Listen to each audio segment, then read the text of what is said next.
नमस्कार दोस्तों, मैं भुवन भंडारी। इजी ट्रेडिंग टिप्स में आप सभी का हार्दिक स्वागत है। आज मैं आपको ट्रेंड लाइन ब्रेकआउट का एक बहुत ही इफेक्टिव ट्रेडिंग स्ट्रैटेजी शेयर करने जा रहा हूं।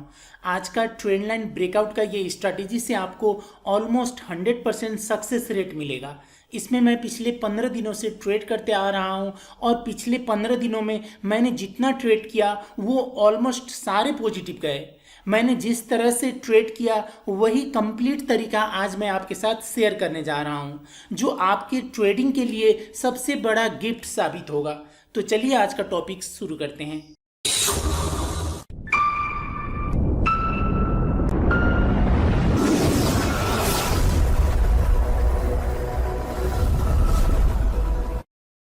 ये ट्रेडिंग व्यू का चार्ट है। यहाँ पर हम इंडिकेटर्स में जाके एक इंडिकेटर लगाएंगे, trend line breakout, TREND, trend लिख लीजिए। उसके बाद आपको यहाँ पर trend line with breaks LuxAlgo का आएगा, इसको एक बार क्लिक कर लीजिए।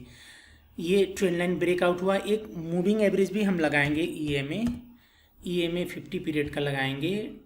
उसके ऊपर हम बाई सिग्नल लेंगे और नीचे सेल सिग्नल।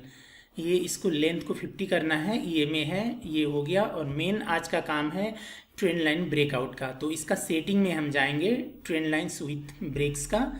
और ये जो बाय डिफ़ॉल्ट होगा लेंथ होगा ये 14 का होगा। तो इसको हमें 5 करना है और ओके करना है और कुछ भी नहीं छेड़ना है। बस हम लेंथ को 14 से 5 करेंगे और इसको ओके करेंगे। बस इतना है आज का हमारा इंडिकेटर्स लगाना, एक ट्रेंड लाइन ब्रेकआउट और ये 50 पीरियड का ट्रेंड देखने के लिए। यानी अगर ये 50 पीरियड के ऊपर हमें बाई सिग्नल्स मिलते हैं तो हम बाई करेंगे, लेकिन ये हर जगह बाई सिग्नल्स देता है। यहाँ बाई सिग्नल दिया, यहाँ पर दिया, यहाँ पर दिया, यहाँ पर दिया। हर जगह हम बाई सिग्नल्स नहीं लेंगे, सिर्फ वहीं लेंगे जहाँ ये पॉजिटिव जाने वाला होगा, जहाँ हमारा क्राइटेरिया पूरा कंप्लीट करेगा, वहाँ पर हम बाई सिग्नल लेंगे। ये मूविंग एवरेज के ऊपर हम बाई सिग्नल फाइंड करेंगे और नीचे अगर रहता है तो वहाँ पर हम सेल सिग्नल फाइंड करेंगे। ये आप बहुत ही ध्यान देकर समझिएगा, ये स्ट्रैटेजी आपका परमानेंट स्ट्रैटेजी बनेगा। रिसेंटली मैं 15 दिनों से इसी स्ट्रैटेजी पर एक स्ट्रैटेजी इसको मैंने बनाया है, इस पर ट्रेड कर रहा हूँ। बहुत ही अच्छा सक्सेस रेट इससे मिल रहा है। आपको ये अनएक्सपेक्टेड लगेगा। जब आप ट्रेड करेंगे और इसका रिजल्ट देखेंगे आप भी सरप्राइज हो जाएंगे। तो बाई सिग्नल कैसे लेना है? हर जगह हम बाई सिग्नल नहीं लेंगे, सिर्फ वैसे कंडीशन पर लेंगे जहां पर ये परफेक्टली ब्रेक आउट करता है। तो बाई सिग्नल के लिए हमें 3 कंडीशंस देखना होगा। पहला कंडीशन है ये जो ट्रेंड लाइन ड्रॉ करता है ये अपने आप ड्रॉ करता है। जहां ट्रेंड लाइन इसने ड्रॉ किया है उसके बाद ये ब्रेक करता है तो बाई सिग्नल देता है। जैसे यहाँ पर B लिखा है, यानी ये ब्रेकआउट किया है, इस ग्रीन कैंडल ने बाई सिग्नल दिया। तो ये लेने से पहले हमें देखना है ये जो ट्रेंड लाइन ड्रॉ किया है, ब्रेक किया है, वो ट्रेंड लाइन से मिनिमम 5 कैंडल्स का लेग्स रिजेक्ट होना चाहिए। बाई सिग्नल के लिए नीचे रिजेक्ट होना चाहिए, ऊपर ट्रेंड लाइन ड्रॉ होगा तो वहां पर मिनिमम 5 लेग्स रिजेक्ट होना चाहिए। 1 2 3 4 5 6 7 8 9 10 11, यहाँ पर 11 लेग्स रिजेक्ट हैं। ये बहुत ज़्यादा है, हमें मिनिमम 5 लेग्स चाहिए। जितना ज़्यादा होता है उतना इफेक्टिव सिग्नल होगा। तो मिनिमम 5 लेग्स हमें रिजेक्ट होना चाहिए, है उससे ज़्यादा है बहुत अच्छा है। ये पहला क्राइटेरिया हो गया। इसमें एक बात आपको समझना है, सिर्फ लेग रिजेक्ट होना चाहिए, बॉडी रिजेक्ट नहीं होना चाहिए। ये बॉडी थोड़ा ऊपर जाके रिजेक्ट होता है, वो भी ड्रॉ कर देता है कभी कभी, तो वैसा हमें नहीं देखना है। सिर्फ लेग रिजेक्ट होना चाहिए, 5 लेग्स। एक कंडीशन हुआ। दूसरा, जो ये कैंडल ब्रेक करेगा, ब्रेक करके सिग्नल देगा, ट्रेंड लाइन के ऊपर क्लोजिंग होगा, वो कैंडल एवरेज होना चाहिए। ये बहुत छोटा डोजी जैसा कैंडल पर भी ये अगर ये जो ट्रेंड लाइन इसका है इसके ऊपर अगर कैंडल क्लोज होता है तो ये डोजी जैसा कैंडल पर भी ये बाई सिग्नल हमें दे देगा, लेकिन वो हमें ट्रेड नहीं करना है। जैसे यहाँ पर देखिए ये बिल्कुल छोटा सा कैंडल है, थोड़ा सा ही ऊपर क्लोज हुआ है, ये अच्छा ब्रेकआउट नहीं है। ये यहाँ पर क्लोज होता, इसके थोड़ा ऊपर यहाँ क्लोज होता तो वो अच्छा ब्रेकआउट होता। यद्यपि ये हमारा क्राइटेरिया नहीं है, हमें मिनिमम 5 लेग्स चाहिए, उसमें ये नहीं था। फिर भी ये एग्जाम्पल दिखा रहा हूँ, डोजी जैसा छोटा ब्रेकआउट होता है तो वो वैलिड नहीं होगा। इसको कोडिंग दिया है, इंडिकेटर को कोडिंग दिया है, ये थोड़ा सा भी क्लोज हो जाता है, छोटा डोजी जैसा होता है तो भी ये सिग्नल दे देगा। इस तरह बहुत बड़ा कैंडल ये देखिए ट्रेंड लाइन को ब्रेक करके ऊपर क्लोज हुआ है। यहाँ पर भी हमें इसने सिग्नल दिया है, लेकिन ऐसे बड़े कैंडल और डोजी जैसे छोटे कैंडल पर हमें सिग्नल नहीं लेना है, हमें एवरेज कैंडल चाहिए। ये दूसरा कंडीशन हुआ। और एवरेज कैंडल का जो ये बॉडी है एटलीस्ट 50% ये ट्रेंड लाइन के ऊपर क्लोज होना चाहिए। यहाँ तो लगभग 100% है, बहुत ठीक है। ये अगर कैंडल नीचे यहाँ से ओपन होके यहाँ क्लोज होता, एटलीस्ट 40-50% ऊपर क्लोज होता ट्रेंड लाइन के, और ये सिग्नल देता, तो भी हमारा सिग्नल इफेक्टिव होता। तो दूसरा कंडीशन, पहला कंडीशन हमें मिनिमम 5 लेग्स रिजेक्ट होना चाहिए इस ट्रेंड लाइन से, सिर्फ लेग्स।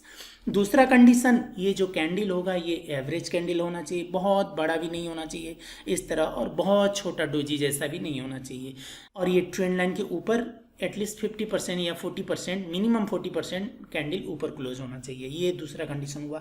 तीसरा कंडीशन, ये जो मूविंग एवरेज होगा, जैसे हमें यहाँ पर सिग्नल मिला, इससे थोड़ा सा हम लो के नीचे का एसएल रखेंगे तो वो नेचुरल रूप में ये मूविंग एवरेज के नीचे यहाँ पर आना चाहिए। आपने यहाँ पर बाई सिग्नल मिला है आपको, आप यहाँ पर एसएल यहाँ का अगर रखेंगे, यहीं मूविंग एवरेज पर रख दीजिए, क्योंकि इसके ऊपर 1-2 कैंडल जाके नीचे आएगा तो भी ये एसएल हिट करने नीचे आएगा तो भी ये क्या होगा, मूविंग एवरेज अपवर्ड है, ये ऊपर चला जाएगा। ये नेक्स्ट कैंडल पर ही यहाँ चला गया और दूसरे कैंडल पर यहाँ गया। एटलीस्ट आपका ये मूविंग एवरेज के थोड़ा सा, बिल्कुल जरा सा नीचे का एसएल होता है तो वो एसएल जल्दी हिट नहीं करता है।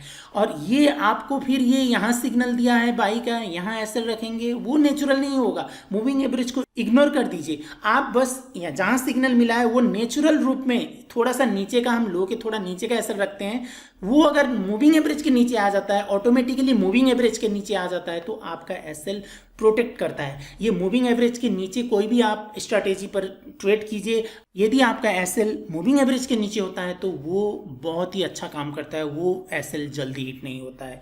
तो ये 3 कंडीशंस बाई के लिए। पहला, ट्रेंड लाइन जो होगा उसमें से मिनिमम सिर्फ लेग 5 लेग्स रिजेक्ट होना चाहिए। दूसरा, जो ब्रेक करेगा वो कैंडल एवरेज होना चाहिए और मिनिमम 40% ये ट्रेंड लाइन के ऊपर क्लोज होना चाहिए। और तीसरा, ये मूविंग एवरेज जहाँ सिग्नल मिला है उसके पास होना चाहिए। तो ये 3 कंडीशन बाई के लिए हुआ। ये 1 आवर टाइम फ्रेम पर हमें USD CHF पर परसों मिला था, आज संडे है, परसों USD CHF पर मिला था। ये हम 15 मिनट्स पर भी कर सकते हैं। ये यहाँ पर ये USD CHF हो गया, USD JPY पर भी एक 15 मिनट पर बहुत अच्छा सिग्नल बना था। आज का जो हमारा क्राइटेरिया है सेल के लिए, ठीक इसका ऑपोजिट होगा।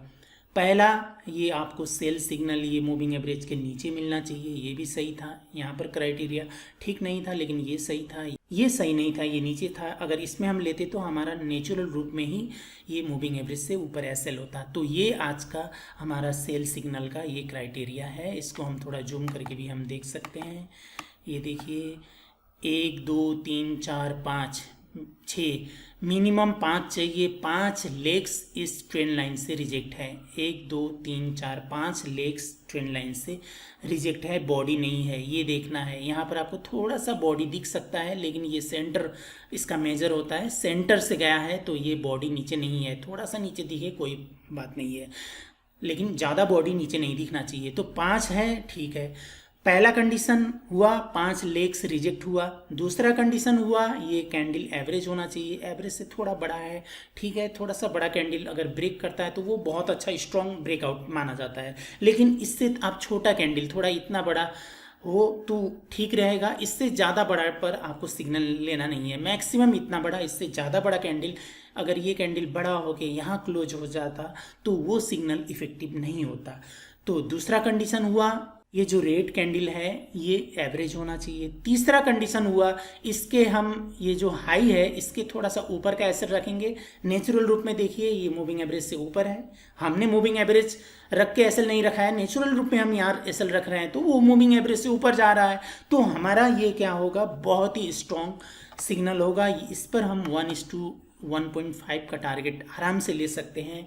और जहाँ सिग्नल मिलेगा उससे जस्ट थोड़ा सा ऊपर का जो ये बी बोल के देगा, यहीं का आप, ये लेग से थोड़ा ऊपर है, यहीं का आप एसएल लगा सकते हैं। तो ये सेल सिग्नल के लिए हुआ। ये परसों फ्राइडे को 15 मिनट्स टाइम फ्रेम पर बना था। इस तरह एक एक करके इसको यहाँ पर रिजेक्ट होता है तो वो बहुत ही स्ट्रॉन्ग ट्रेंड लाइन होता है। ये इसके जस्ट नेक्स्ट का ही रिजेक्ट होना चाहिए, ये ज़रूरी नहीं है यहाँ एक दो नहीं होते, ये होता तो भी ब्रेक करता है, तो भी ये स्ट्रॉन्ग हमें सिग्नल मिलता है। लेकिन ये ट्रेंड लाइन में मिनिमम 5 लेग्स रिजेक्ट होना चाहिए। 5 याद करने के लिए, जैसे इसका लेंथ हमने 5 रखा है तो 5 लेग्स हमें रिजेक्शन चाहिए इसका। आज मैंने जैसा बताया, अगर आप डिसिप्लिन के साथ सेम वैसा ही फॉलो करके ट्रेड करेंगे तो आपका बैलेंस में हमेशा कुछ ना कुछ प्लस होते जाएगा। अगर आप इस स्ट्रैटेजी को और डीप में सीखना चाहते हैं तो कमेंट कीजिएगा इसका पार्ट 2 वीडियो बनाने के लिए। आपके 50+ कमेंट्स आते हैं तो इसका पार्ट 2 वीडियो में ट्रेंड लाइन ब्रेकआउट का ये स्ट्रैटेजी को और डीप में सीखेंगे। आज के लिए बस इतना ही। ये वीडियो देखने के लिए आपको बहुत बहुत धन्यवाद।